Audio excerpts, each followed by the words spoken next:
Statement for linked answer. The following table of properties was printed out for saturated liquid and saturated vapor of ammonia. The titles for only the first two columns are available.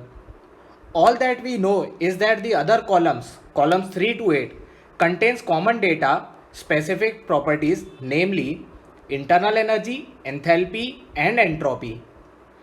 तो ये आपको कुछ एक table दे दिया गया है, इसे ध्यान से पढ़ लीजिए पॉज करके वीडियो को. First question, the specific enthalpy data are in columns A 3 and 7, B 3 and 8, 5 and 7 and last 5 and 8.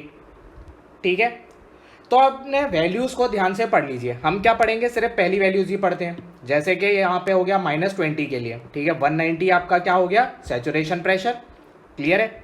उसके बाद आपको क्या दिया है, 88.76, 0.3657, 89.05, 5.6115 और 1299.5 और 1418.0. ठीक है. अब ध्यान से देखिए, तो आपको पता है एंट्रोपी की वैल्यूज ही होगी जो ये सिंगल डिजिट में है, या फिर 0 पॉइंट समथिंग है, या 5 पॉइंट समथिंग है. तो ये जो डेटा है आपका कॉलम नंबर 4, ठीक है, नंबर भी कर देते 1 2 3 4 5 6 7 एंड 8. तो कॉलम नंबर जो 4 है, ठीक है, कॉलम नंबर 4 एंड 6, ये आपका क्या है, ये आपके एंट्रोपी के लिए है. ठीक है, ये जो होंगी आपकी एंट्रोपी के लिए होंगी. क्लियर है. क्या आप इसमें से मेरे को ये बता सकते हैं कौन सी आपकी सैचुरेटेड लिक्विड के लिए एंट्रोपी बता रहा है, और क्या कौन सा कॉलम मेरे को सैचुरेटेड वेपर के लिए बता रहा है. थोड़ा सा पॉज करिए, सोचिए, फिर आइए वापस से वीडियो पे. तो देखेंगे तो जो 4th नंबर का कॉलम है वो आपका लिक्विड का होगा, और 6th का जो है वो आपके गैस का होगा. ठीक है, क्योंकि गैस में एंट्रोपी ज़्यादा होती है, रैंडमनेस ज़्यादा होती है एज कम्पेयर टू लिक्विड, इसीलिए. तो हम देख सकते हैं कौन सी वैल्यू ज़्यादा है, 5 पॉइंट, ऑब्वियस सी बात है, 0.3 से ज़्यादा है. अब अगर हम लोग देखें तो आपकी एंथैल्पी क्या होती है, U प्लस PV, है कि नहीं. तो आपके ये जो है enthalpy, it is greater than internal energy, है कि नहीं, क्योंकि उसमें एक एक्स्ट्रा टर्म आपका फ्लो वर्क ऐड हो रहा है इसीलिए. तो फ्लो वर्क ऐड होने के कारण आपकी enthalpy is greater than internal energy. तो अगर हम लोग देखें 88.76 और 89.05, ठीक है, कौन से कॉलम में, कॉलम नंबर 3 ये रहा आपका 88.76, और कॉलम नंबर 5 89.05. इनमें से कौन सी वैल्यू ज़्यादा है, very good, 89.05, that is column 5. तो यहाँ पे किसके लिए होगी, ये आपकी होगी एक एंथैल्पी की वैल्यू. वैसे ही 7 और 8 में से बताइए कौन सा ग्रेटर है, वेरी गुड, तो आपका कॉलम नंबर 8 क्या हो जाएगा, एंथैल्पी हो जाएगा. क्लियर है. तो स्पेसिफिक एंथैल्पी पूछा था हमसे, ये भी नहीं पूछा लिक्विड का कौन सा होगा, गैस का कौन सा होगा. क्या आप बता सकते हैं, लिक्विड का होगा आपका कॉलम 5 और गैस के लिए हो जाएगा कॉलम 8. तो इसका मतलब 5 and 8 is the correct answer. तो ऑप्शन डी हम टिक कर देंगे. क्लियर है. चलते हैं आगे. When saturated liquid at 40 degree Celsius is throttle to -20 degree Celsius, the quality at exit will be, और आपको 4 ऑप्शन गिवन है. ठीक है, ये आपके गेट 2005 का क्वेश्चन था. ठीक है, लिंक्ड आंसर है. अब हमें पता है कि थ्रॉटलिंग प्रोसेस कैसी होती है, आइसेंथैल्पिक होती है. ठीक है, थ्रॉटलिंग कैसी होती है, आइसेंथैल्पिक. लिख लेते हैं, आइसेंथैल्पिक. अब अगर आइसेंथैल्पिक प्रोसेस है तो इसका मतलब जो एंथैल्पी आपके 40 डिग्री सेल्सियस पे है वही आपकी एंथैल्पी होगी -20 डिग्री सेल्सियस पे. क्लियर है. तो ये हम लोग 40 पे कैसा है आपका, सैचुरेटेड लिक्विड है, ये लिखा आपका सैचुरेटेड लिक्विड. तो सैचुरेटेड लिक्विड की एंथैल्पी कितनी होगी, 371.43. तो इसका मतलब 371.43 इज इक्वल टू आपकी एंथैल्पी एट -20 डिग्री सेल्सियस. तो यहाँ पे आप देख सकते हैं 371.43 आपकी जो एंथैल्पी है वो 89 और 1418 के बीच में है. इसका मतलब गारंटी आप बोल सकते हैं कि ये 2 फेज रीजन में होगा, क्योंकि लिक्विड की एंथैल्पी प्लस आपके वेपर की एंथैल्पी के बीच में लाई करेगी आपकी एक्चुअल एंथैल्पी. तो इसीलिए हम बोल सकते हैं यहाँ पे क्या हो जाएगा, HL + X × HFG. और ये सब आपके किसके लिए आया है, एट -20 डिग्री सेल्सियस के लिए. क्लियर है. तो यहाँ पे हम लिखते हैं 371.43 इज इक्वल टू एल की वैल्यू है आपकी 89.05 plus X into H G minus H F, H F G को हम लोग क्या लिख सकते हैं, H G minus H F. तो एच जी की वैल्यू थी 1418.0 माइनस एच एफ की वैल्यू है 89.05। चलिए एक बार वैल्यूज चेक कर लेते हैं। 89.05 है एच एफ और आपके एच जी है 1418.0। तो यही है हमारी वैल्यूज भी, बस सब्सटीट्यूट करते हैं, कैलकुलेट करते हैं इसको। तो ये हो जाएगा आपका 371.43 minus 89.05 divided by 1418.0 minus 89.05 is equal to x. ये होगी आपकी क्या, क्वालिटी। ठीक है, इसका मतलब और क्या होता है, ड्राइनेस फ्रैक्शन। तो ये आपका आंसर कितना आ जाएगा, वैल्यूज पुट करेंगे तो x इज इक्वल टू 0.2125। तो ये आ गई आपकी क्या, क्वालिटी। तो इसका कौन सा ऑप्शन मैच कर रहा है, option B is the correct answer. ठीक है, देखते हैं अगला question. Given below is an extract from steam table. ये टेबल देख लीजिए। Specific enthalpy of water in kilo joule पर kg at 150 bar and 45 degree Celsius is 203.60, 200.53, 196.38 and 188.45। ठीक है, तो आपको बताना क्या है यहाँ पे, आपको बताना है कि स्पेसिफिक एंथैल्पी ऑफ वाटर कौन से प्रेशर पे, 150 बार पे, और कौन से टेम्परेचर पे, आपके 45 डिग्री सेल्सियस पे। क्लियर है। अब आप अगर देखेंगे तो यहाँ पे 150 बार, ठीक है, ये आपका प्रेशर कितना है 150 बार, उस पर जो सैचुरेशन टेम्परेचर दिया है वो कितना है 342.24। क्लियर है। तो ये देख सकते हैं कि अगर आप लोग हम इसका प्लॉट करें, ठीक है, तो मान लेते हैं टी एस प्लॉट ही कर रहे हैं। अगेन ये आपका टी, ये आपका एस, कुछ इस तरह से जाएगा। क्लियर है। और आपका ये आ गया, मान लेते हैं प्रेशर कोई भी पी है, और यहाँ पे जाएगी इसकी वैल्यूज़। ठीक है, तो ये जो भी लिक्विड होता है, ठीक है, यहाँ पे मान लेते हैं 0.1 से लेकर 0.2। तो 1 से लेकर 2 तक आपका जो लिक्विड होता है उसे ही हम लोग क्या कहते हैं, आपका सुपर सबकूल्ड लिक्विड या फिर कंप्रेस्ड लिक्विड। ठीक है, तो 1 से लेकर 2 तक आपका लिक्विड कैसा है, सबकूल्ड लिक्विड या फिर कंप्रेस्ड लिक्विड। ठीक है, अब ये जो कंप्रेस्ड लिक्विड होता है उसकी प्रॉपर्टी जो होती है प्रेशर के साथ ज़्यादा बदलती नहीं है। ठीक है, क्या हो रही हैं, आपकी जो प्रॉपर्टीज़ है लिक्विड की वो प्रेशर के साथ चेंज नहीं होती हैं। और जो भी हम प्रॉपर्टीज़ लेते हैं, ठीक है, जो भी हम प्रॉपर्टीज़ लेते हैं कंप्रेस्ड लिक्विड की, तो ये आपका कौन सा रीजन है, कंप्रेस्ड लिक्विड है।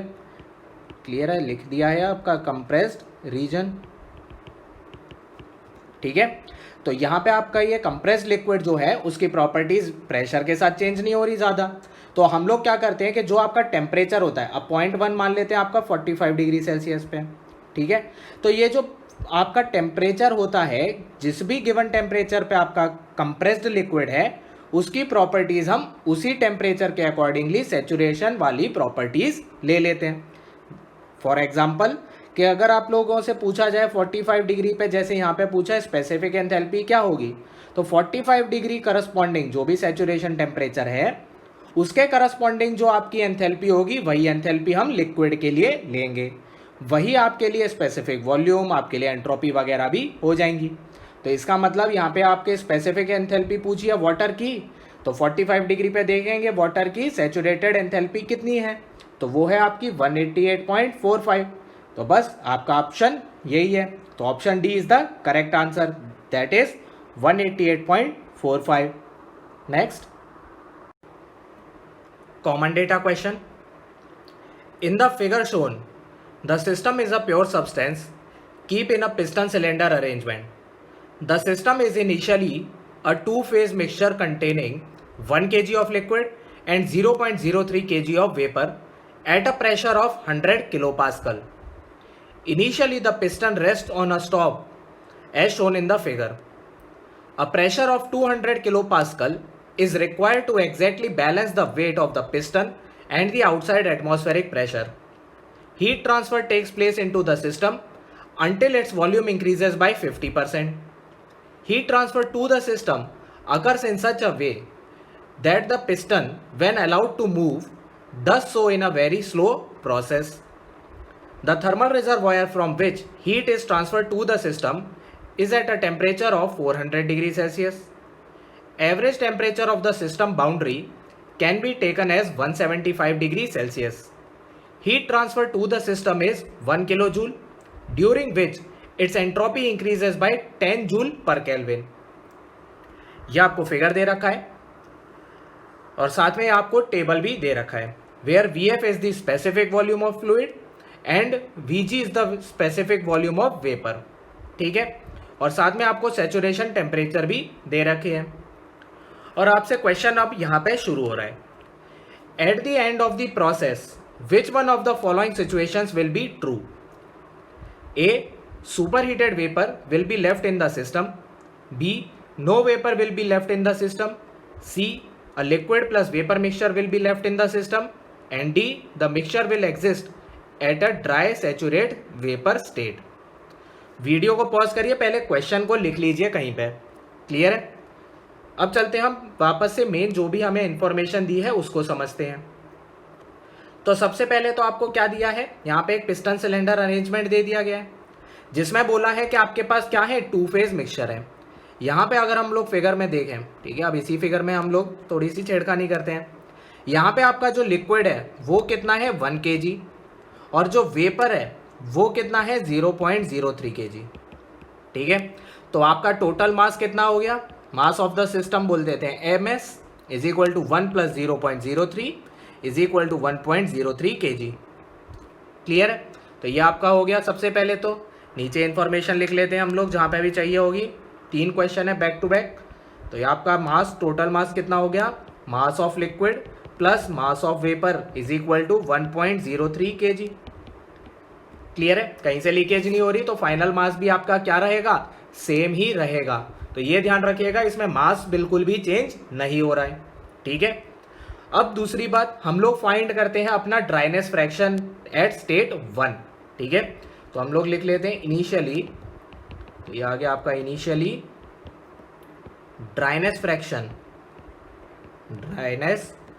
Fraction is equal to x, जैसे हम डिनोट करेंगे x1 से. ठीक है, x1 is equal to mass of vapour upon mass of vapour plus mass of liquid. तो जिसकी वैल्यू कितनी आ जाएगी, 0.03 divided by 1.03. Otherwise we can say 0.03 divide by 1.03 को 0.029. क्लियर है? तो यह आ गई आपकी ड्राइनेस फ्रैक्शन की वैल्यू एट स्टेट 1. ठीक है, फिर से चलते हैं अपने डेटा पे. सबसे पहले दूसरी बात आप लोग क्या करेंगे, इस डेटा को भी एक बार वीडियो पॉज करके अच्छे से देख लीजिए. ठीक है, हम लोग समझेंगे ही, लेकिन आप भी इस वीडियो में से देखिए कितना डेटा आपको पता चलता है. साथ में ये फिगर भी बना लीजिए. ठीक है, फिर हम आपके लिए देखेंगे टेबल में क्या इंफॉर्मेशन गिवन है. अब चलते हैं आगे. आपको यहाँ पे लिक्विड और वेपर का दे दिया है वेट, प्लस आपको बोला है कि प्रेशर कितना है, 100 kPa है. तो इनिशियल प्रेशर कितना है आपका, 100 kPa. इसके बाद में बोला है कि अभी जो इनिशियल कंडीशन है, तो आपकी जो पिस्टन है, ये रही आपकी पिस्टन जो हमने ब्लू से मार्क कर दी. ये पिस्टन आपके स्टॉप्स पे रेस्ट कर रही है, मतलब आपके जो प्रेशर है अंदर सिस्टम के वो 100 है. ठीक है, और पिस्टन जो है वो आपके स्टॉप्स के ऊपर रखी हुई है. ऐसा क्यों है, ऐसा इसलिए है क्योंकि जो पिस्टन को बैलेंस करने के लिए, ठीक है, पिस्टन का वेट प्लस आपका आउटसाइड एटमॉस्फेरिक प्रेशर, जो कि आप क्या फोर्स कहाँ पे डाल रहे होंगे, डाउनवर्ड डायरेक्शन में डाल रहे होंगे. मतलब कि एटमॉस्फेरिक प्रेशर प्लस आपका पिस्टन वेट. ठीक है, तो ये दोनों कहाँ पे एक्ट कर रहे हैं, मिलके डाउनवर्ड डायरेक्शन में एक्ट कर रहे हैं. ठीक है, इनके कारण जो भी फोर्स आ रही है उसकी डायरेक्शन कैसी है, डाउनवर्ड डायरेक्शन. और हमारा जबकि आपके अगर फोर्स देखेंगे इसके कारण, किसके, आपके जो सिस्टम है उसका इनिशियल प्रेशर के कारण वो आपकी कम आ जाएगी. तो देख सकते हैं फोर्सेस इम्बैलेंस होगा, तो इसीलिए पिस्टन बैलेंस नहीं रहेगी, नीचे जाती. और इसी को नीचे मूवमेंट को रोकने के लिए हमने स्टॉप्स लगा दिए.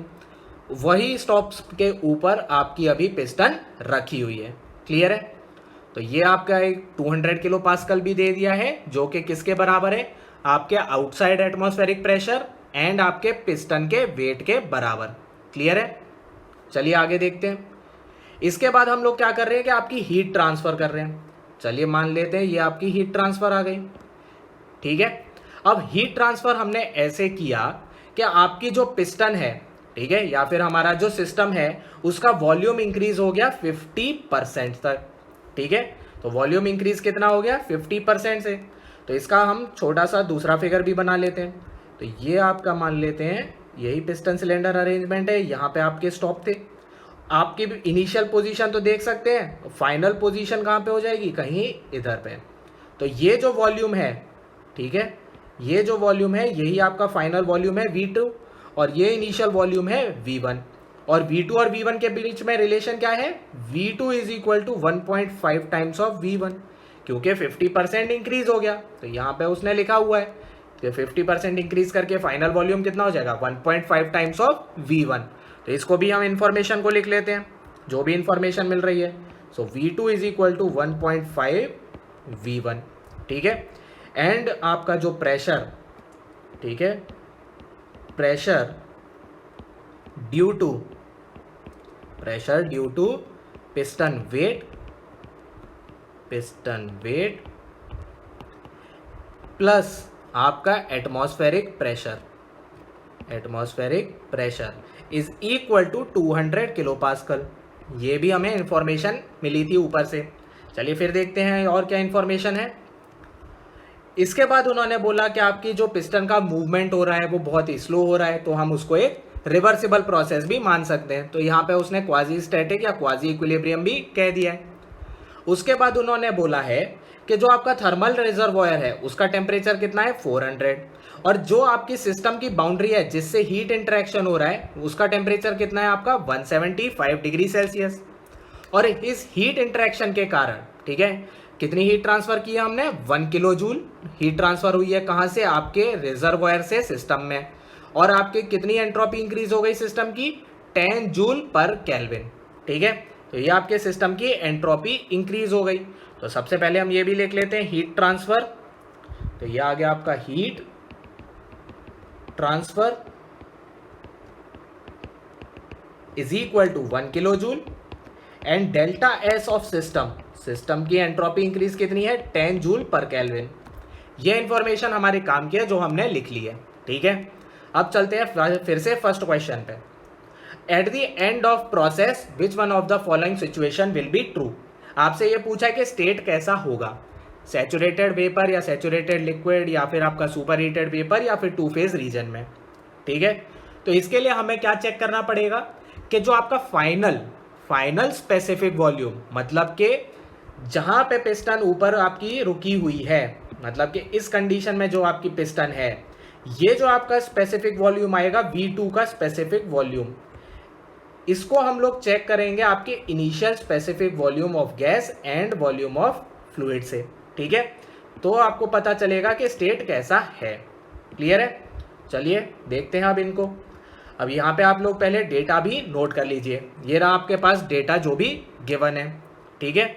इस डेटा को भी अच्छे से नोट कर लीजिए ताकि आपको बाद में यूज पड़ेगा इसका, ठीक है।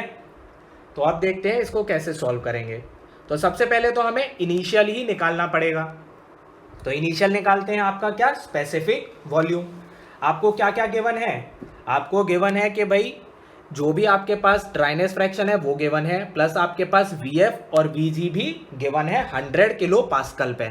तो इसका मतलब specific volume 1 is equal to VF1 plus X1 into VFG1। Clear है।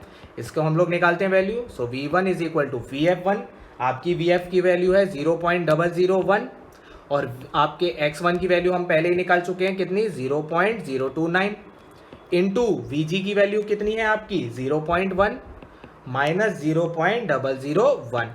ये सारी वैल्यूज हैं आपकी। तो चलिए कैलकुलेटर में सब्सटीट्यूट करते हैं। तो 0.1 माइनस 0.001 इंटू 0.029 प्लस 0.001, तो ये आपकी वैल्यू आ जाएगी 3.871 इंटू 10⁻³ मीटर क्यूब पर केजी। या फिर इसको हम लोग लिख सकते हैं V1 is equal to 0.00387 metre cube पर केजी, ठीक है। कुछ भी लिख सकते हैं इन दोनों में से। अब चलिए फाइंड करते हैं हम लोग total volume. So capital V is equal to mass into specific volume, which comes out 1.03 into 0.003871 is equal to, आपकी वैल्यू आ जाएगी ये 3.9871 इंटू 10⁻³ मीटर क्यूब। ये आ गई आपकी क्या, इनिशियल वॉल्यूम। क्लियर है? तो इससे हमारा फाइनल वॉल्यूम आ जाएगा कैसे, ये रहा रिलेशन आपका, यूज करेंगे इसको। तो 1.5 से मल्टीप्लाई, तो ये आ गया आपका 5.981 इंटू 10⁻³ मीटर क्यूब। ये आपका टोटल वॉल्यूम है। तो इसको हम लोग पहले स्पेसिफिक वॉल्यूम फाइंड करते हैं फाइनल स्टेट पे। तो डिवाइड कर देंगे किससे, आपके मास से, तो डिवाइडेड बाय 1.5। तो आपका जो वॉल्यूम है स्पेसिफिक वॉल्यूम वो आ जाएगा 3.9871 इंटू 10⁻³ सॉरी 1.03 से डिवाइड करेंगे, आपका जितना था ये वैल्यू आपकी आएगी फिर 5.981 डिवाइडेड बाय 1.03 डिवाइडेड बाय 1000। तो ये आ जाएगा आपका 5.807 इंटू 10⁻³ मीटर क्यूब पर केजी। आप चाहते तो बिना ही आप टोटल वॉल्यूम के निकाले भी डायरेक्ट ही 1.5 से V1 में जो स्पेसिफिक वॉल्यूम है उसमें मल्टीप्लाई करते तो भी आपको यही वैल्यू मिलती। ठीक है? तो स्पेसिफिक वॉल्यूम एट 2 कितना आ गया आपका 0.005807 मीटर क्यूब पर केजी। ये आ गई आपकी specific volume at final state. ठीक है? अब चेक करते हैं कि आपका Vg2 जो है वो कितना है। Vg2 है आपका 0.002 मीटर क्यूब पर केजी और Vf2 जो है वो है आपका 0.0015 मीटर क्यूब पर केजी। ठीक है? अब बताइए मेरे को V2 की जो वैल्यू है is it greater than Vg2? बिल्कुल सही। तो V2 is greater than Vg2 और इसीलिए हम बोल सकते हैं कि जो हमारी स्टेट है final that will be in super heated state. Therefore final state is in super heated region. Super heated region ऐसा कि इसलिए कह सकते हैं क्योंकि जो आपका स्पेसिफिक वॉल्यूम आ रहा है फाइनल स्टेट पे वो आपके गैसियस या वेपर स्टेट से ज्यादा आ रहा है, इसीलिए हम बोल सकते हैं कि सुपर हीटेड रीजन में होगा। तो चलिए टिक करते हैं, देखते हैं कौन सा ऑप्शन है राइट। तो option A is the correct answer, that is super heated vapour will be left in the system. ठीक है? चलिए देखते हैं अगला क्वेश्चन इसका। The work done by the system during the process is, आपको चार ऑप्शन अगेन दे दिए। अब ये मेरे को ध्यान से देख के बताइए कि यहाँ पे जो प्रोसेस है वो कैसी होगी। ठीक है? यहाँ पे कोई आपके स्प्रिंग वगैरह लगी है फिगर में? बिल्कुल नहीं। आपको बस क्या बैलेंस करना है, आपको एटमॉस्फेरिक प्रेशर प्लस पिस्टन का वेट बैलेंस करना है। और अगर उसको बैलेंस करने के लिए कितना आपके पास प्रेशर है, आपके पास 200 किलो पास्कल का प्रेशर होना चाहिए। और आपका बस जैसे ही ये बैलेंस होगा तो आपकी पिस्टन जो है वो ऊपर की तरफ मूव करने लग जाएगी। ठीक है? तो इसका मतलब ये आपकी क्या प्रोसेस हो रही है, कांस्टेंट प्रेशर प्रोसेस है। तो देखते हैं इसका वर्क डन। तो work done for constant pressure process, तो ये कितना आ जाएगा P into V2 minus V1। ठीक है? और ये भी आपका किस में आ रहा है, किलो जूल में पूछा हुआ है, तो इसी को हम लोग पहले फाइंड करेंगे। ठीक है? तो ये आ जाएगा आपका प्रेशर है 200 किलो पास्कल, तो इसीलिए ताकि किलो जूल में आ जाए। ब्रैकेट V2 आपका कितना है, टोटल वॉल्यूम लेंगे 5.981 इंटू 10⁻³ माइनस V1 कितना है टोटल वॉल्यूम 1 पे 3.9871 इंटू 10⁻³ तो ये आपका किस में आएगा, किलो जूल में आएगा। तो पहले वैल्यूज फाइंड करते हैं, 0.005981 माइनस 0.0397871 इंटू 200, तो इसकी वैल्यू आ जाएगी आपकी कितनी, तो work done is equal to 0.3988 kilo joule. Clear है? इसको हम अप्रोक्सीमेटली कितना लिख सकते हैं, 0.4 किलो जूल लिख सकते हैं, बिल्कुल लिख सकते हैं। चलिए चेक करते हैं कौन सा ऑप्शन मैच कर रहा है 0.4 से। तो ये आ गया आपका कौन सा, option D is the correct answer, that is 0.4। अगर आपको कहीं पे भी लग रहा है कि समझ में नहीं आया, जल्दी हो गया, तो वीडियो को वहीं पे पॉज करिएगा, पहले ध्यान से रिपीट करिएगा उस वीडियो के पॉइंट को, ठीक है, कि हमने क्या देखा था। तो आपका कितना आंसर आ गया, 0.4 आ गया। अब देखते हैं इसका थर्ड पार्ट। तो उसमें पूछा गया है the net entropy generation considering the system and the thermal reservoir together during the process is closest to, ठीक है। तो नेट एंट्रोपी जनरेशन हमसे पूछा तो है, लेकिन आपको बोला है कि सिस्टम प्लस आपके सराउंडिंग दोनों को ही कंसीडर करो। तो इसका मतलब आपसे बेसिकली क्या पूछ रहा है, आपसे पूछ रहा है कि डेल्टा एस यूनिवर्स, मतलब कि जो भी यूनिवर्स की एंट्रोपी चेंज हुई है वो आपसे पूछ रहा है। तो बस आपको डेल्टा एस यूनिवर्स फाइंड करना है। तो delta S universe is equal to delta S system plus delta S surrounding. हमने यूनिवर्स क्यों देख रहे हैं, क्योंकि इरिवर्सिबल प्रोसेस में ही एंट्रोपी जनरेशन होती है, और इसने आपसे पूछा है कि नेट एंट्रोपी जनरेशन कितनी होनी चाहिए। तो इसका मतलब अगर आपकी इरिवर्सिबल प्रोसेस है तो delta S universe is greater than 0, और वो ग्रेटर क्यों आया है, बिकॉज ऑफ एंट्रोपी जनरेशन। तो वही हमें निकालना है, टोटल एंट्रोपी जनरेशन। सिस्टम के लिए उन्होंने बोल दिया था 10 जूल पर केल्विन इंक्रीज हुआ है, तो ये आपका प्लस में 10 आ जाएगा क्योंकि इंक्रीज हुई है एंट्रोपी। अब देखते हैं आपके सराउंडिंग की। सराउंडिंग का मतलब है आपका जो भी आपका एनर्जी रिजर्वॉयर था, ठीक है, इसका मतलब हो गया सोर्स, ठीक है। हमें किसकी निकालनी है, सोर्स की निकालनी है, क्योंकि हमने क्वेश्चन में देखेंगे आप वापस से जाके, तो आपको बताया गया था कि आपने हीट ली है 1 किलो जूल की। कितनी हीट ली है, 1 किलो जूल की हीट ली है। चाहे तो हम यहाँ पे भी देख सकते हैं, ये रहा आपका स्टेटमेंट, हीट ट्रांसफर कितना हुआ है, 1 किलो जूल, ठीक है। किससे हुआ है, एक आपने थर्मल एनर्जी रिजर्वॉयर से करवाया है सिस्टम में। तो इसका मतलब वापस से आते हैं, आपके पास एक सोर्स है, ठीक है, ये रहा आपके पास एक सोर्स, इससे आपने हीट ली है और आपके सिस्टम में लगा दी है। ये आपका सिस्टम था, छोटा सा सिस्टम बना रहे हैं, यहां पे आपने 1 किलो जूल की हीट ट्रांसफर की है। तो सोर्स के लिए क्या हो रहा है, हीट रिजेक्शन, इसका मतलब क्या होगा, -Q/T। तो ये आ गया आपका -1000 जूल में ही लेंगे, divided by temperature of source कितना था, 400 डिग्री सेल्सियस, तो ये आ जाएगा आपका 673 केल्विन। तो बस इसको डिवाइड करते हैं, 1000 डिवाइडेड बाय 673, तो ये आ जाएगा आपका कितना, 10 - 1.45486, ठीक है। तो इसका मतलब कैलकुलेट करते हैं तो आपका आंसर आ जाएगा 8.51 जूल पर केल्विन। तो ये आ गई आपकी क्या, नेट एंट्रोपी जनरेशन, ठीक है, कितनी है, 8.51। चेक करते हैं किसके साथ मिलेगी। तो यहाँ पे आपको मिल रहा है ये किसके साथ, option C is the correct answer, that is closest किसके है, 8.5 के क्लोजेस्ट है। क्लियर है। तो ये आप तीनों पार्ट एक और बार अच्छे से देखेगा, उसके बाद ही जाइएगा अगले क्वेश्चन पे। Steam enter a turbine at 30 bar 300 degree Celsius and exit a turbine as saturated liquid at 15 kilopascal. Heat loss to the surrounding is 50 kilojoule per kg of steam flowing through the turbine. Neglecting changes in kinetic and potential energy, the work output of the turbine is dash.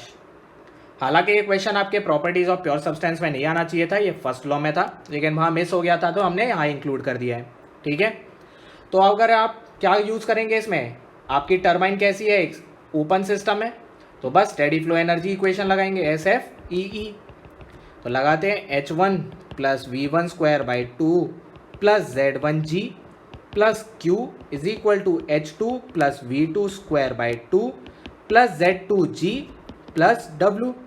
अब आपसे बोला है kinetic and potential energy changes neglect कर दें, तो चलिए कर देते हैं, हमारा क्या है, तो ये हमने नेग्लेक्ट कर दिए। अब आपसे बोला है कि हीट लॉस कितनी हो रही है, 50 किलो जूल पर केजी। एंथैल्पी की वैल्यू आपको इनलेट और आउटलेट पे भी दी है, तो चलिए लिख देते हैं सब वैल्यूज। 2993 -50, माइनस क्यों लगा दिया, क्योंकि यहाँ पे हीट लॉस हो रहा है, = 226 + W। तो W की वैल्यू बस हमें निकालनी है, तो वैल्यू सब्सटीट्यूट करते हैं। 2993 -50 - 226, तो ये आ जाएगी आपकी वैल्यू कितनी, 2717 किलो जूल पर केजी। ये है आपकी फाइनल वैल्यू, तो डैश में आ जाएगा 2717, ठीक है। चलते हैं अगले पे। a tank of volume 0.05 meter cube contains a mixture of saturated water and saturated steam at 200 degrees Celsius. The mass of the liquid present is 8 kg. The entropy of the mixture is dash. Correct to 2 decimal places. अब आपको यहाँ पे property भी दे रखी है 200 degree Celsius पे. ठीक है, आपको बताना क्या है, एंट्रोपी बतानी है. ठीक है, लेकिन यहाँ पे आपके सारे फॉर्मूले प्रॉपर्टीज ऑफ प्योर सब्सटेंस में जो हम पढ़ते हैं वही यूज होंगे. तो सबसे पहले तो एंट्रोपी का फॉर्मूला लिखते हैं. ठीक है, यहाँ पे सीधी सी बात है, 2 फेज मिक्सचर है कि नहीं, तो इसका मतलब यहाँ पे दिया ही हुआ है क्योंकि, तो entropy is equal to S F plus X into S F G, है कि नहीं. एस एफ की वैल्यू आपको गिवन है, बिल्कुल है, ये रही आपकी एस एफ और ये रही एस एफ जी. क्या नोन है आपके पास, ड्राइनेस फ्रैक्शन. ठीक है, ड्राइनेस फ्रैक्शन हम लोग कैसे निकालते हैं, x is equal to mass of vapour upon mass of liquid plus mass of vapour. ये हो गया आपका dryness fraction. Mass of liquid तो आपके पास है कितना, 8 kg, लेकिन क्या आपके पास मास ऑफ वेपर है, बिल्कुल नहीं है. ठीक है, देखते हैं और क्या इंफॉर्मेशन है. आपके पास वॉल्यूम ऑफ टैंक गिवन है. ठीक है, टोटल वॉल्यूम आपको गिवन है, तो टोटल वॉल्यूम हम कैसे निकाल सकते हैं, volume of tank is equal to mass, total mass जितना प्रेजेंट है into specific volume, and total mass is equal to mass of vapour plus mass of liquid. ठीक है, and specific volume is equal to V F plus X into V F G. Clear है, ये आपके पास equations है सारी, तो चलिए इन्हीं का यूज करते हैं. 0.05, ठीक है, इज इक्वल टू, सबसे पहले आपके पास क्या आ जाएगा, mass which is M V plus M L into specific volume. V F की वैल्यू डायरेक्ट ही हम लोग डाल देते हैं, तो कितनी है आपकी वी एफ की वैल्यू, 0.001157 प्लस एक्स की वैल्यू भी हम लोग डायरेक्ट ही डाल देते हैं, mass of vapour divided by mass of vapour plus mass of liquid.